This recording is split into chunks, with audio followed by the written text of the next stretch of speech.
Hey there! So, let's dive into the problem we're tackling today. The main issue we're dealing with is how to handle overlapping ellipses in a dataset.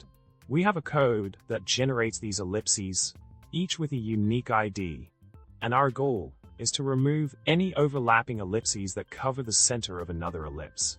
Our aim is to keep only the ellipse with the lower ID when overlap occurs, ensuring that none of the ellipses touch each other's centers. Now, let's talk about the solution provided. The initial step involves identifying intersecting ellipses using the SD_intersects function.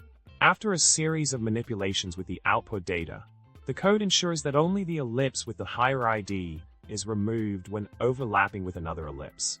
The ellipses are then subset based on these criteria, and a final plot is generated showcasing the remaining non-overlapping ellipses.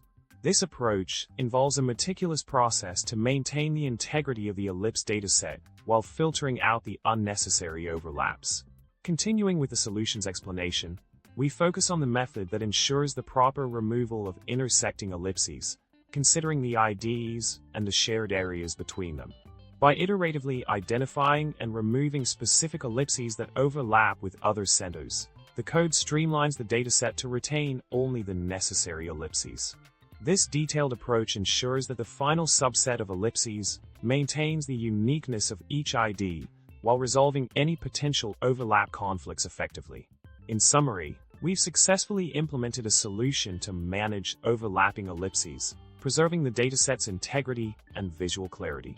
By carefully navigating the intersections and IDs of the ellipses, we've achieved a clean and accurate representation of the non-overlapping ellipses. Thanks for tuning in today.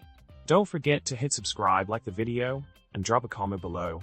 Until next time, stay curious and keep exploring the fascinating world of data.